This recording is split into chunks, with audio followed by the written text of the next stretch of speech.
खौफ डाल कर भी आजमाएंगे, भूखा मार कर भी आजमाएंगे। वलनबलवन्नकुम बिशैइन मिनल खौफि वल जू व नक्सिम मिनल अमवाल, तेरे मालों में नुकसान करके भी हम तुझे आजमाएंगे, तेरे कारोबार में घाटा करके भी आजमाएंगे। ओ हाय मऊ के और अमीनों के अंसारी सुन लो, आज तुम्हारे ऊपर एक अजाब आया, एक आजमाइश आई। वो आजमाइश क्या? तुम्हारा कारोबार ढीला हो गया, तुम्हारी साड़ियों का कारोबार ढीला, हम तुम्हारे कारोबार में नुकसान करके भी आजमाएंगे। व नक्स मिनल अमवाल, तुम्हारे मालों में नुकसान करके भी तुम्हें आजमाएंगे। वल अनफुस, तुम्हारी जानें लेकर भी तुम्हें आजमाएंगे, तुम्हारी जानों को हलाक करके भी आजमाएंगे। और वसमरात व बशरिस साबिर, इन तमाम चीजों से हम तुम्हें आजमाएंगे। भूखा मारकर, माल में नुकसान करके, औलाद न देकर, बेटा बेटी न देकर, तुम्हारी बीवियों को बांझ बनाकर, तुम्हें बांझ बनाकर भी आजमाएंगे। इन तमाम सूरतों में हम तुम्हें आजमाएंगे। इन तमाम चीजों में जो मेरा बंदा सब्र कर ले, मेरा दरबार छोड़कर किसी दूसरे दरबार को सामने न जाए, जो सब्र कर ले तो वबशिर साबिरीन, तो मेरे नबी सब्र करने वालों को जन्नत की बशारत सुना दो। कोई इतनी आसान चीज नहीं है। 85 साल तक इब्राहिम अलैहिस्सलाम ने दुआ मांगी और तू भी सुन ले। तू गालियां देता जा, तुझे गालियां नसीब हो, और जा तेरे मौलवियों को गालियां नसीब हो, जो करना चाहे कर ले। आज तेरे इलाके में आया हूँ, गौर से सुन ले, कुरान का फरमान तेरे कानों में डालने आया हूँ। इब्राहिम अलैहिस्सलाम ने दुआ की, रब्बि हबली मिनस सालिहीन। कितने दिनों तक? 85 साल तक। लाओ कोई दुनिया का माइकल दिखलाए कि 85 साल तक कोई औलाद अल्लाह ने इब्राहिम को दी हो। 85 साल तक दुआएं मांगते रहे, कोई बेटा नहीं। 86 साल की उम्र में अल्लाह ने दुआ कबूल की। इतना बड़ा मुवाहिद, इतना बड़ा मुवाहिद नबी, जिससे बड़ा मुवाहिद कोई नहीं। गौर करो, इतने बड़े मुवाहिद नबी की दुआ 85 साल के बाद अल्लाह ने सुनी। तुझे 2 साल बेटा नहीं मिलता, जाता तेरे दर पे आया हूं तो झोला झोली भर के जाऊंगा। जरा अंदाजा तो लगा। वो कुरान कहता है इन्नका ला तुस्मिउल मौता, ऐ नबी तुम्हारे अंदर की ताकत नहीं कि तुम अपनी आवाज मुर्दों को सुना सको। इन्नका ला तुस्मिउल मौता, मुर्दों को नहीं सुना सकते। मेरा नबी जब नहीं सुना सकता, जो अल्लाह के बाद दूसरी पोजीशन, दूसरे नंबर पर, तो आज हम और आप क्या दूसरों को सुना सकते हैं? और एक जगह कुरान ने कहा कि ऐ नबी उनको नहीं सुना सकते। मन फिल कुबूर, जो कब्रों के अंदर दफन है, जो कब्रों के अंदर दफन है, उनको तुम नहीं सुना सकते। कुरान का फरमान मौजूद है, लेकिन चमगादड़ को दिन में न दिखे तो सूरज का क्या कसूर? अंधा हो जाए आदमी तो उसमें सूरज का क्या कसूर? चमगादड़ को न दिखाई दे रोशनी में तो उसमें सूरज को कसूरवार मत ठहराओ। कुरान मौजूद, तू अंधा हो जाए तो कुरान का कसूर क्या है? हदीस का कसूर क्या है? सुन लो, आज ये नारा लगाते हो खुदा के पल्ले में वहदत के सिवा क्या है? ले लेंगे मोहम्मद से जो कुछ लेना होगा। बात आई तो सुन लो, मोहम्मद रसूलुल्लाह का फरमान भी तुम्हें सुना दूं। अल्लाह के नबी फरमाते हैं, अगर सारी दुनिया के इंसान और जिन्नात मिलकर एक मैदान में इकट्ठे हो जाएं और वो अपनी अपनी मर्जी के मुताबिक अल्लाह तबारक व तआला से मांगते रह चले आए और अल्लाह ताला उनको उनकी मर्जी के मुताबिक देता चला जाए, कोई बेटा मांगे बेटा दे दे, कोई फ्रिज मांगे फ्रिज दे दे, कोई एयर कंडीशन मांगे एयर कंडीशन दे दे, जो जो मांगे अल्लाह उसको उसकी मर्जी के मुताबिक देता चला जाए, फिर भी अल्लाह के स्टोर में, अल्लाह के भंडार में इतनी भी कमी न होगी जितना कि मच्छर का एक पर। तू तो ये कहता है कि अल्लाह के पल्ले में वहदत के सिवा क्या रखा? और मेरे आका ने कहा, इमाम कायनात ने कहा, सरवर कायनात ने कहा, मोहसिन इंसानियत ने कहा, मक्का और मदीना की गलियों के सरदार जनाब मोहम्मद रसूलुल्लाह सल्लल्लाहु अलैहि वसल्लम ने फरमाया कि अल्लाह सबको सब कुछ देते फिर भी मच्छर के पर के बराबर कमी ही नहीं होगी। जरा इंसाफ तो कर, तेरी मोहब्बत ढकोसली और ऐसी ढकोसली मोहब्बत के हम कायल नहीं। मेरे दोस्तों बुजुर्गों, किसी को पर तनकीद नहीं कर रहा हूं, आप ये ना समझे तनकीद, कुरान हदीस की बात आपके सामने रखी जा रही है। हाँ, तो मैं बात बहुत आगे निकल गई। Islam is a international religion, इस्लाम एक बैनुल अक़वामी मजहब है, इसीलिए इस्लाम के अंदर आने वाला नबी जनाब मोहम्मद रसूलुल्लाह सल्लल्लाहु अलैहि वसल्लम भी बैनुल अक़वामी नबी हैं। और सुन लो मेरे हिंदू भाइयों, तुम यहाँ पर मौजूद हो तो तुम्हें भी बता दूं, किताब तुम्हारी, लिखने वाला सब कुछ तुम्हारा, प्रेस कागज कापी सब कुछ तुम्हारी होगी। अफसोस यह है कि तुम्हें कोई मिला नहीं, या ये कहिए कि असलियत का बताने वाला तुमसे छुपा लिया गया, तुम्हें मिल नहीं सका। इसलिए तालीमात नबी को अपनाने की दावत गुरु नानक ने भी दी और यहां तक कि श्री कृष्ण ने भी दी। श्री कृष्ण ने कहा था कि अंत में एक पुजवैया आएगा। श्री कृष्ण ने कहा था वो एक जलघट के पास आएगा। जलघट, जलघट गंगा जलेश का शब्द मौजूद है ऋग्वेद में कि जलघट के पास आएगा। तो जलघट से मुराद कुछ लोग इस गंगा को समझते हैं कि यहां आएगा, या वाराणसी की गंगा को समझते हैं कि यहां आएगा। हालांकि वो कोई गंगा ही समझते हैं, और आज भी बहुत से पंडितों को आप देखोगे कि एक सादा कपड़ा पहन के वो गंगा जलों के पास बैठकर प्रतीक्षा कर रहे हैं। उनसे पूछो क्यों बैठो? का कल्कि की प्रतीक्षा कर रहा हूं। उन बेवकूफों से पूछो कि तेरी किताब ये कहती है कि वो एक जलघट के पास आएगा, उससे ये मुराद नहीं है, वो पवित्र जलघट कहा गया, पवित्र जलघट। और तेरी गंगा में तो कोई जो चाहे पेशाब कर दे, पायखाना कर दे, नहा ले, सब कुछ कपड़ा भी धो ले, जिसमें हजारों जरासीम। अभी कुछ दिन पहले हिंदू विश्वविद्यालय में रिसर्च हुई थी पानी की, गंगा के पानी को रखा गया। गंगा के पानी को रखने के बाद हिंदू विश्वविद्यालय, देखिए विश्वविद्यालय भी तुम्हारी, रिसर्च क्या सामने आई कि गंगा का पानी इतना गंदा होता है जिसमें आदमी पेशाब पायखाना और सब कुछ करता है कि अगर कोई आदमी मुसलसल उस पानी को 2-3 महीने तक पी ले तो उसको मुख्तलिफ किस्म की बीमारियां हो सकती हैं जो लाइलाज भी हैं। लेकिन जब हिंदू विश्वविद्यालय की मशीनरियों के अंदर आबे जमजम रखा गया, जमजम का पानी रखा गया, तो आबे जमजम की पानी की रिसर्च जो सामने आई, वो आबे जमजम की जो रिसर्च सामने आई वो ये थी कि अगर किसी आदमी के अंदर कैल्शियम की कमी है तो उसको आबे जमजम पिलाओ, कमी दूर हो जाएगी। कोई गैस्ट्रिक का मरीज है तो उसको जमजम पिलाओ, वो गैस्ट्रिक का मर्ज उसका दूर हो जाएगा। उसी तरीके से अगर किसी के अंदर आयरन की कमी है तो आबे जमजम पिलाओ, आयरन की कमी दूर हो जाएगी।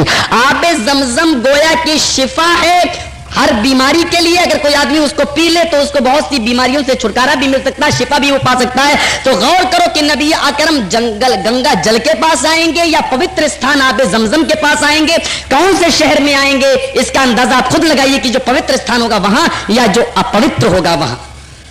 हम किसी को नापाक नहीं कह रहे हैं, लेकिन आप खुद ही पेशाब करके पायखाना करके उसको अपवित्र कर दें तो उसमें मेरा कसूर नहीं। और एक गंगा जलेश ये लफ्ज मौजूद है ऋग्वेद में, हवाले का जिम्मेदार मैं हूं। दोस्तों बुजुर्ग जरा सोचो तो सही। और यहां तक आगे आप जाए तो यहां तक आगे समुद्र दूत अरबन होगा। सात मुद्रा मानी मोहर दूत के माना रसूल अरबन, अरब के अंदर आने वाला, यानी अरब के अंदर आने वाला एक ऐसा रसूल जो मोहर के साथ होगा, यानी जिसके बाद कोई नबी नहीं आएगा, जो मोहर लगा देगा। अल्लाह के नबी ने फरमाया क्या ना खातिमुन नबीयीन अल्लाह नबी बादी, मैं आखिरी नबी हूं और मेरे बाद कोई नबी नहीं आएगा। चतुर्थ था वो नबी ऐसा होगा जिसको परमेश्वर ये पुस्तक मिलेगी, 4 भाइयों द्वारा इस्लाम को फैलाएगा। वो 4 भाइयों द्वारा अपने मजहब को, अपने धर्म को फैलाएगा। और आगे क्या कहा गया कि बंदों को यानी मानव जाति को जिस तरीके से रहने का हक मिला होगा वो रहने का हक भी सिखलाएगा। यानी एक इंसान बंदा कब बनेगा? अपने मजहब के अंदर वो नबी उसको कब शामिल करेगा? जब वो औसाफ उसके अंदर होंगे। अब बिठा लिया कुरान की आयत कि अल्लाह तबारक व तआला ने अपने नबी जनाब मोहम्मद रसूलुल्लाह सल्लल्लाहु अलैहि वसल्लम को मोमिन बंदों के औसाफ बताए थे या नहीं बताए थे। अब इसको जो मैंने शुरू में पढ़ी थी उसको आप फिर बिठा लीजिए। वइबादुर रहमानिल्लज़ीना यमशूना अलल अर्ज़ि हौना व इज़ा ख़ातबहुमुल जाहिलूना क़ालू सलामा। वो नबी, अल्लाह उस नबी को अपने धार्मिक लोगों के औसाफ बताकर भेजेगा। गौर करो कि धार्मिक लोगों के औसाफ, मोमिनों के औसाफ क्या बताए जा रहे हैं। ओ मुसलमानों नोट कर लो, कुरान करीम के अल्फाज हैं वइबादुर रहमानिल्लज़ीना यमशूना अलल अर्ज़ि हौना व इज़ा ख़ातबहुमुल जाहिलूना क़ालू सलामा। अल्लाह ताला फरमाता है कि मेरे सच्चे बंदों की सिफत ये, मेरे नेक बंदों के औसाफ में से वस्फ ये है कि जब वो जमीन पर चलते हैं तो इंतहाई आजिज़ी के साथ, गुरूर और घमंड नाम की कोई चीज नहीं होती। व इज़ा ख़ातबहुमुल जाहिलूना क़ालू सलामा, और जब जाहिल लोग उनसे मुखातब होते हैं तो वस्सलामु अलैकुम कहकर गुजर जाते हैं। वल्लज़ीना यबीतूना लिरब्बिहिम सुज्जदन व क़ियामा, और अल्लाह के नेक बंदों के औसाफ ये हैं कि वो वल्लज़ीना यबीतूना लिरब्बिहिम, कि वो उनकी रातें गुजरती हैं अपने रब के सामने साल में कि वो सजदे में होते हैं और क़याम में होते हैं। वल्लज़ीना यक़ूलूना रब्बना सिरफ़ अन्ना अज़ाब जहन्नम, और अल्लाह के नेक बंदों का वस्फ यह है कि वो ये कहते रहते हैं कि अल्लाह हमको जहन्नम के अज़ाब से बचा ले। इन्ना अज़ाबहा काना गरामा, इसलिए क्या मेरे परवरदिगार तेरा अज़ाब बहुत ही ज्यादा सख्त और चिमटने वाला है। इसी की तशरीह मुझे आपके सामने करनी है। आज मुसलमानों जरा अपने हाल का जायजा लो। हम नहीं जानते कि आपका माहौल कैसा है, लेकिन फिर भी चंद बुनियादी बातें आपके सामने रख दूं। आप जरा इमाम बुखारी रहमतुल्लाह अलैह के हालात पर एक नजर डालिए। इमाम बुखारी रहमतुल्लाह अलैह का एक वाक़या है, जिन्होंने 16 साल की लंबी जिद्दोजहद के बाद बुखारी शरीफ लिखी है और उसको तस्नीफ किया है। आज के हालात, आज बुखारी पढ़ने वालों से पूछो, जाके फतवा दे देते हैं किसी जो है मसलक के ऊपर। एक साहब बोलते हैं कि किसी ने फतवा दिया सिर्फ कुरान और हदीस के मुताबिक बताइए, तो बोला ये सिर्फ क्या चीज है? जवाब आता है ये सिर्फ क्या चीज है? अरे तेरा घर हो अपने घर पर तू किसी दूसरे का नाम नहीं लिखना गवारा करता, मसलन तुम्हारा नाम अगर मान लो अब्दुल सत्तार हो तो आप लिखते हैं सत्तार मंजिल। अगर आपका नाम सत्तार है और आप सत्तार मंजिल न लिखे, कोई आदमी उस पर गफ्फार मंजिल लिख दे, आप बर्दाश्त कर लेंगे। घर मेरा नाम दूसरे का, आप इसको बर्दाश्त नहीं कर सकते।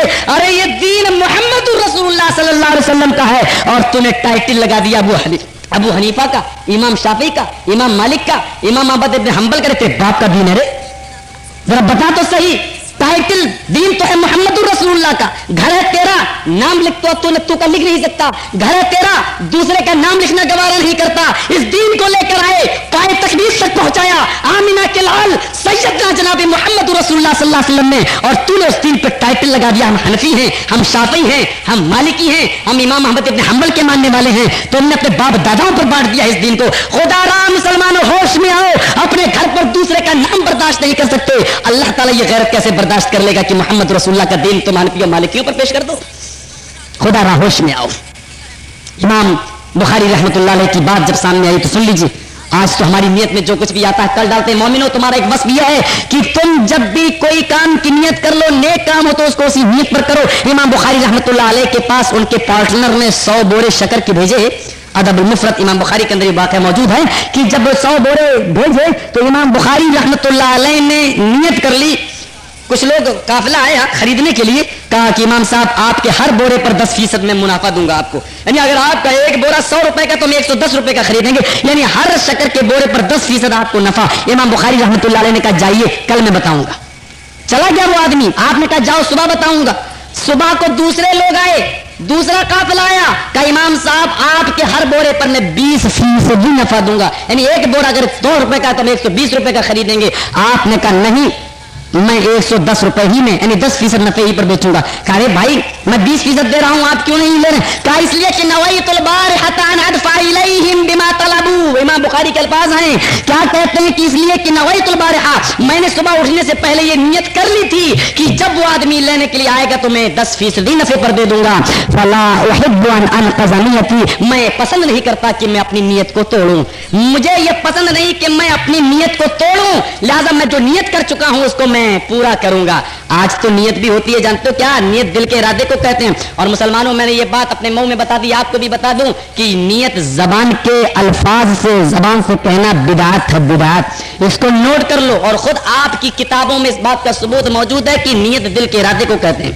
एक मरतबा बदायूं जाने का इत्तेफाक हुआ, आप सुन लीजिए।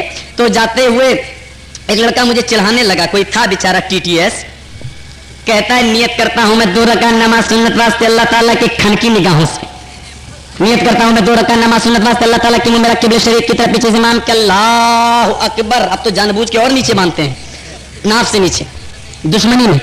तो मैंने कहा अल्लाह, मुझसे कुछ लोग बोले मौलवी साहब यहाँ से कुछ जवाब दे के जाना पड़ेगा। हमने कहा उनका गला पीट के जाऊंगा। बोले अरे नहीं ऐसे कौन कुछ कह सकता है, ये बहरहाल जबरदस्ती खड़ा कर दिया। मैं भी खड़ा हो गया, मैंने कहा कुछ तो कहना ही है, बेइज्जत होकर तो नहीं आना। मैं भी खड़ा हुआ, मैंने जरा एक नजर डाली कि मस्जिद में क्या क्या चीजें हैं। उसके बाद में फिर मैं 2 आदमियों के बीच में खड़ा हुआ, मैंने कहा नियत करता हूं मैं 2 रकात नमाज सुन्नत वास्ते अल्लाह ताला की मेरा किबला शरीफ की तरफ पीछे से इमाम के दाएं मेरा बुढ़ा बांधा, मुड्ढा ऊपर आसमान नीचे जमीन ऊपर पंखे नीचे चटाई पीछे नल की टोटिया की, इमाम का खोपड़ा सामने घड़ी घड़ी में बज रहे 2 अल्लाह अकबर। यकीन मानिए ऐसे झपटा मेरे ऊपर जैसे कोई भूखा शेर बकरी अकरी के ऊपर झपटता। बहरहाल उससे बहस हुई। तो आज नियत इस चीज का नाम नहीं, नियत देखिए क्या है कि फला उहिब्बु अन अनक़ज़ नियती, मैं दिल में इरादा कर चुका था कि मैं दे दूंगा उसको, 20% नफा नहीं लिया, 10% पर दिया। और ये कहा कि मैं नियत पसंद नहीं करता कि मैं अपनी नियत को तोड़ूं। ये था इमाम बुखारी रहमतुल्लाह अलैह का किरदार। आपकी नियतें भी ऐसी होनी चाहिए। श्री सुक्ति का वाक़या सुनिए। वो कहते हैं उनके पास बोरे थे बादाम के और एक बोरे का भाव उन्होंने 60 दीनार या अशरफी के भाव से बेचना शुरू किया। तो तारीख खतीब बगदादी के अल्फाज मौजूद हैं। वो कहते हैं कि उनके पास जो दलाल खरीदने आया उसने कहा कि अरे मौलाना ये आप 60 दीनार का जो मुझे बोरा दे रहे हैं, ये 60 दीनार का नहीं, बाजार में इस वक्त इसका भाव 90 रुपए चल रहा है। सिर्र सुक्ती ने कहा कि मैं 90 में 60 में बेचूंगा, मुझे 60 में नफा मिल रहा है। तो अल्फाज क्या है कि वाला दलाल इश्तराहू, कि दलाल ने खरीदा ही नहीं उसको और ना ही श्री सुक्ती ने उसको बेचा, यानी उसने कहा 90 में खरीदूंगा, श्री सुक्ती ने कहा 60 में बेचूंगा। न सुक्ती ने बेचा ना उसने खरीदा। गौर कीजिए कि आदमी 90 में मांग रहा है और वो नहीं दे रहे हैं। ये हालात थे उस वक्त। आज तो हम साड़ी बुने 400 की 800 की मांगे तो हाँ ले जाओ बहुत फायदा होगा। जरा अंदाजा लगाओ मोमिनो हमारे औसाफ क्या होने चाहिए, हमारा वज़्फ़ क्या होना चाहिए। एक और इसी से मिलता जुलता एक वाक़या सुनिए। इमाम हज़रत अबू बकर रज़ी अल्लाह तआला अन्हु ये वाक़या इक़्तिज़ा सिरातिल मुस्तक़ीम के अंदर मौजूद है और मौलाना अब्दुल रऊफ़ साहब रहमानी झंडा नगरी हफ़िज़हुल्लाह तआला ने इस वाक़े को अपनी किताब मोहम्मदी नौजवानों के औसाफ में दर्ज किया है। लिखते हैं वो कि हज़रत अबू बकर रज़ी अल्लाह तआला अन्हु एक मरतबा मस्जिद में जा रहे थे कि अचानक मस्जिद से लौट कर वापस आए लैट्रीन करने के लिए। फिर लैट्रीन ही से फौरन निकले और अपने घर पे गए। लैट्रीन नहीं की अभी, यानी अभी आपने क़ज़ाए हाजत से फारिग नहीं हुए, निकले और फौरन अपने घर गए और घर से आने के बाद फिर लैट्रीन में गए, फिर वहां क़ज़ाए हाजत की, वापस आए। अब लोगों ने कहा अरे इमाम मौलाना अबू बकर से, हज़रत अबू बकर से कहा कि अरे जो है आपकी क्या तबीयत खराब हो गई थी, क्या आप बार बार दस्त के लिए जा रहे हैं, आपको क्या दस्त लग गए हैं? तो इमाम हज़रत अबू बकर रज़ियल्लाहु तआला बोले नहीं। तो कहा कि मैंने देखा अभी तुम लैट्रीन में गए फिर निकले फिर गए। कहा नहीं, अभी जब मैं लैट्रीन के अंदर गया था, पायखाने के अंदर दाखिल हुआ तो मुझे एक नेक काम याद आ गया। कहा क्या नेक काम था? कहा वो नेक काम ये याद आया कि घर में एक सोने की डली रखी हुई थी, मैंने सोचा कि पहले उसको गरीबों को बांट दूं, मिस्कीनों को दे दूं, उसके बाद में मैं लैट्रीन करूंगा। मैंने वो सोने की डली निकाल कर गरीबों फुकरा मसाकिन में मैंने बांट दी, उसके बाद में मैं यहाँ आया हूँ। तो कहा अबू बकर रज़ियल्लाहु तआला अन्हु से कि ये काम तो तुम लैट्रीन के बाद भी कर सकते थे, लैट्रीन करने के बाद जाते उसको फकीरों मिस्कीनों में बांट देते। तो क्या कहते हैं? खाफू अला नफ्सी, मैं अपने नफ्स पर डर रहा था इस बात से कि इन शैतान युस्नी अनान अज़मी, कि कहीं शैतान मेरे दिल की बाग डोर को मोड़ न दे, कहीं ऐसा ना हो कि शैतान मेरे दिल में कहीं वसवसा पैदा ना कर दे और मैं कहीं इस कार्य खैर से बाज ना आ जाऊं, कहीं ऐसा ना हो कि मैं ये नेक काम न कर सकूं। मुझे डर था कि शैतान कहीं मुझे इस काम से रोक न दे। मुसलमानों, नियत को समझो कि और अंदाजा लगाओ और फिर अपने औसाफ को उस तरीके से बनाने की कोशिश करो जहां मुसलमानों ने नौजवानों के यानी औसाफ अच्छे होते थे, नियतें उनकी सही होती थी, वहीं पर वो सच बोलने के भी बड़े आदी हुआ करते थे। और आज तो हाय रे मुसलमान, एक चीज कोई दुकान है रखा हुआ है, चीज खरीद के लाया 20 रुपए की, बेचता है 40 रुपए में, कहता कसम खुदा की 1 रुपया बच रहा है। हाय रे मुसलमान, आज हमारा हाल ये हो गया। ताज्जुब है। हज़रत अली रज़ियल्लाहु तआला अन्हु के वाक़यात को देखिए, शेख अब्दुल कादिर जिलानी बगदादी रहमतुल्लाह अलैह के वाक़यात को देखिए, आपके सामने इनकी जब सीरत आएगी तो आप अंदाजा लगा सकते हैं। रोडी एक बहुत बड़े जैनुल पाए के एक आलिम गुजरे हैं, सच बोलने में बड़े मशहूर थे। रूबी के दोनों बेटे हज्जाज इब्ने यूसुफ अस्सक़फ़ी के किताब में आ गए और आप जानते हैं कि बड़ा जालिम गुजरा है वो, उसने सीआईडी लगा दी और रूबी के दोनों बेटे भाग गए। सीआईडी लगी रही, एक दिन रूबी के दोनों बेटे घर पे आए, सीआईडी को पता चला, फौरन आई, कहा रूबी तुम्हारे दोनों बेटे कहाँ हैं? कहा हुमा फिल बैत, क्या वो दोनों घर में मौजूद हैं? वो दोनों गए, सीआईडी अंदर गई और दोनों बेटों को लाई और हज्जाज इब्ने यूसुफ अस्सक़फ़ी के सामने लाकर पेश कर दिया।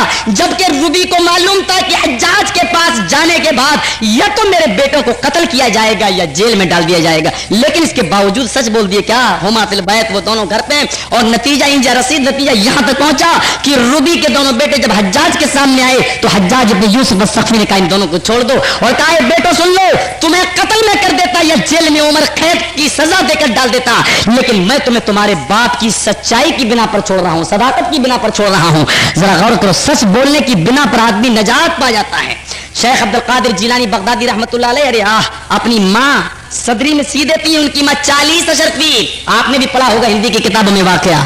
जरा गौर करो, लेके जा रहे हैं, बगदाद से गुजर रहे हैं, चोरों का काफिला मौजूद है, सबको लूट लिया। पूछा बेटा तेरे पास भी कुछ है? कहा क्या कहा क्या है? का 40 अशरफी। का कहाँ है? का कोट के स्तर पे फाड़ के देखा। का बेटे तूने क्यों बता दिया जबकि इतनी महफूज जगह पे रखी हुई थी? काट आए लोगों सुनो, चलते वक्त मेरी माँ ने मुझे नसीहत की थी कि बेटा कभी झूठ मत बोलना। आंखें खुल गई। ये बेटा अपनी माँ का इतना कहना मानता है और हम लोग अपने परवरदिगार आलम के बागी हैं, दुश्मन ना फरमान होते चले जा रहे हैं। ये बेटा अपने माँ का कहना मानता है कि ऐसे नाजुक मोड़ पर भी अपनी माँ की नाफरमानी नहीं किया है। मेरी जिंदगी तबाह हो गई, मेरी जिंदगी बर्बाद हो गई।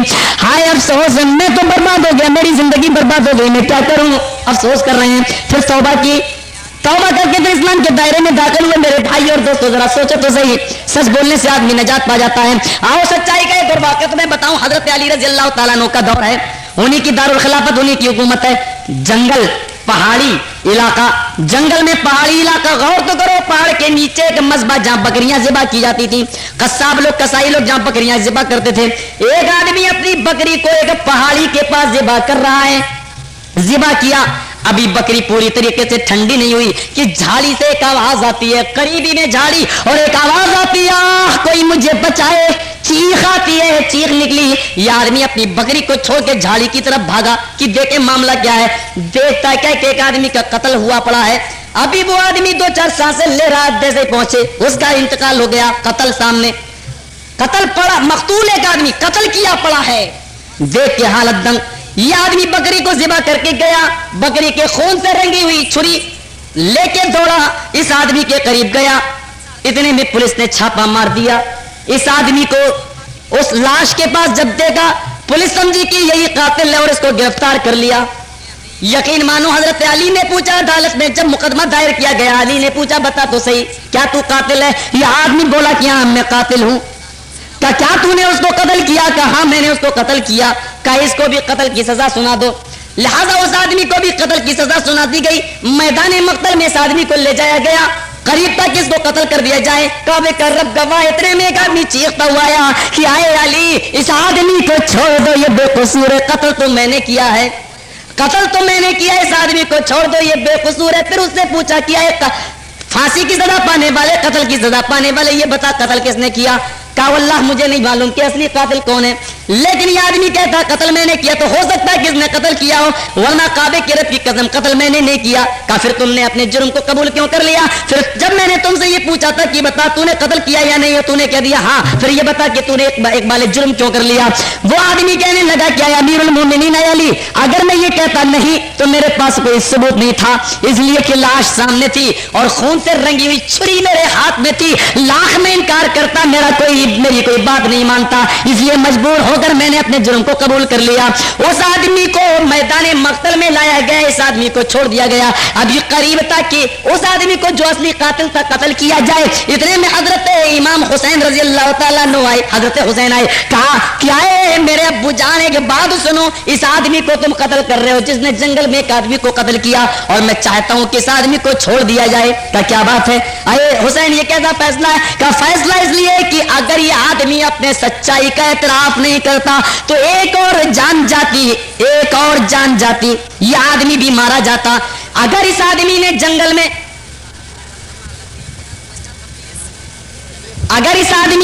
में, अरे भाई रहने दो, क्या बात? अच्छा बैठ जाइए। अगर इस आदमी ने जंगल के अंदर एक आदमी का कत्ल किया है तो दूसरी तरफ इसने एक आदमी की जान भी बचाई है। अगर ये कातिल है तो जान को बचाने वाला भी है। पता नहीं मामला क्या है भाई। कोई बात नहीं।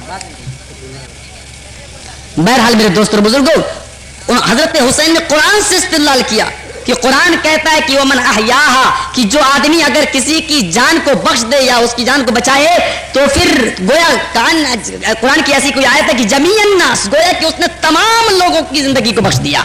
फकअन्नमा जमीअ अहयन नास, जमीअ का लफ्ज मौजूद है।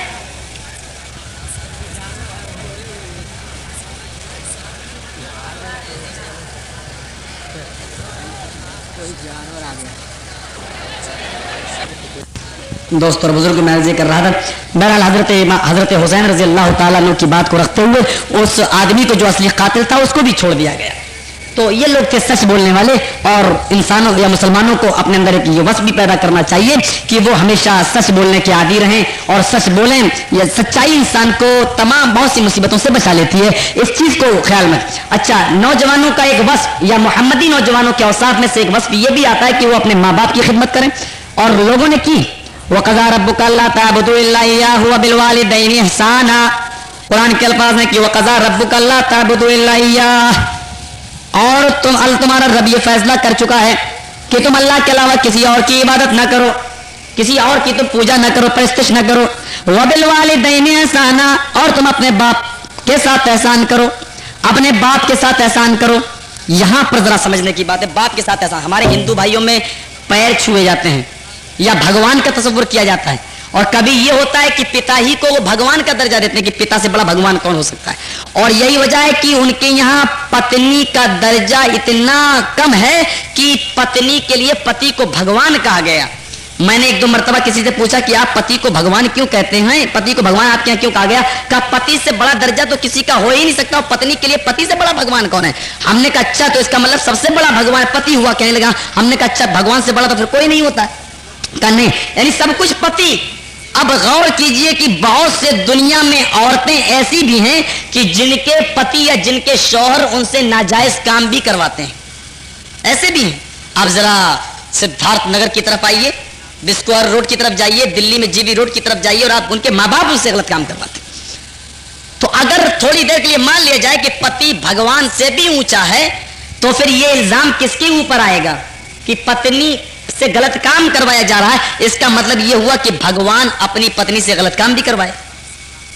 या जिसका बेटा जुआरी हो, बेटा अपने बाप को भगवान माने, तो इसका मतलब यह खराबी लाजिम आएगी कि भगवान ही अपने बेटे को जुआरी बनाए हुए है या नसीहत नहीं कर पाता, यह खराबी लाजिम आएगी। और मजहब इस्लाम ने औरत को यह मकाम दिया है, लेकिन औरत के लिए शौहर का दर्जा, खुदा का दर्जा नहीं दिया, बल्कि क्या कहा, अगर अल्लाह के बाद सजदा किसी के लिए जायज होता, और को सजदा करने की इजाजत नहीं दी गई है, अल्लाह के अलावा किसी के सामने सजदा करने की अनुमति प्रदान नहीं की गई। गौर तो करो, औरत हुदूद में रह सकती है, अपने शौहर की फरमाबरदारी करे, नफली रोजे भी अपने शौहर की इजाजत के बगैर नहीं रह सकती, नफली नमाज भी नहीं पड़ेगी। गौर तो करो कितना बड़ा हक है शौहर का। लेकिन अगर शौहर उसको गलत काम करने पर आमादा करे तो औरत को खुला का भी हक हासिल है, औरत खुला करा सकती है, औरत अपना निकाह दूसरे के साथ भी कर सकती है, औरत चंद आदमियों को बिटाल के तलाक ले भी सकती है।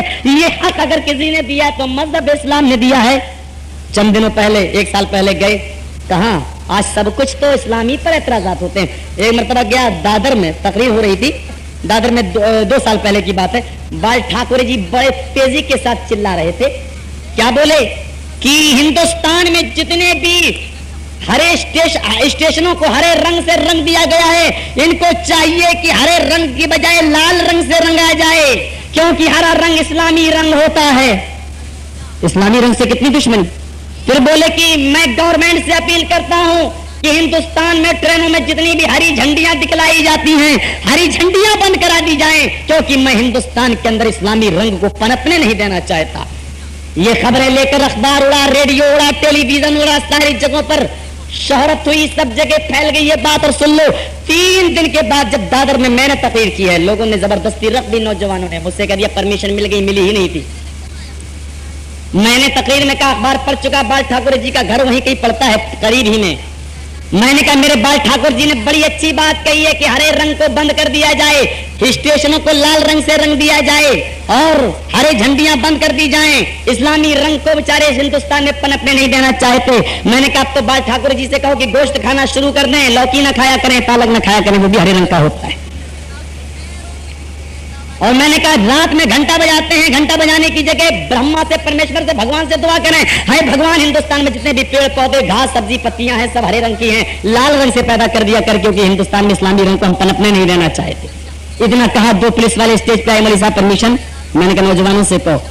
नौजवानों ने कहा मौलवी साहब मिली नहीं, गलती हो गई है, हथकड़ी डाल दी, ले गए जेल के अंदर, एक रात जेल में रखा। या अल्लाह, जेल के अंदर गया, दादर के अंदर, अखबारों में छप के आया, राष्ट्रीय सहारा उठा के देखी 2 साल पहले, मेरे पास मौजूद है, अखबार में छप के आया। 2 दिन जेल के अंदर गया, जेल खाना, अरे वहां एक पंडित जी भी बैठे हुए थे, अल्लाह जाने वो किस जुर्म में आए थे, मैंने भी नहीं पूछा।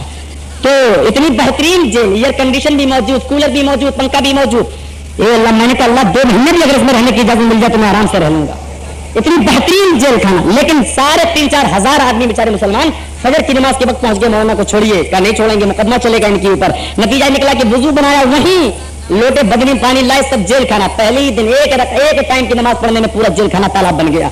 उन्होंने कहा ये तो एक टाइम की नमाज कहा, लेकिन उन्होंने 5 टाइम की नमाज अगर पढ़वा ली तो मेरा तो पूरा तालाब भर जाएगा। अच्छा छोड़ दो भाई मौलवी साहब, छोड़ दिया गया। जरा गौर कर, हम आह भी करते हैं तो हो जाते हैं बदनाम, और तुम कत्ल भी करते हो तो चर्चा नहीं होता। जरा एक ठाकुर खड़ा हो जाए तो कहता है इस्लामी रंग पे पाबंदी लगाओ, और अगर हम उसी के खिलाफ एक बात हक की बात कहते हैं तो हमारे खिलाफ पाबंदी लग जाए। अरे गौर करो, हम तेरी सख्ती को मानते ही नहीं, तेरी पाबंदी को मानते ही नहीं। इसलिए कि मेरा साथीजा ने सिखलाया है कि अल्लाह ज़हीर के नक्शे कदम पे चलो, शाह इस्माइल शरीफ दहलवी के नक्शे कदम पे चलो। हम अंग्रेजों के पिट्ठू गुलामों की नक्शबंदी पे नहीं चलते, मिर्जा गुलाम अहमद कादियानी की तरह जिसको जंग तकों में खरीद लिया जाए।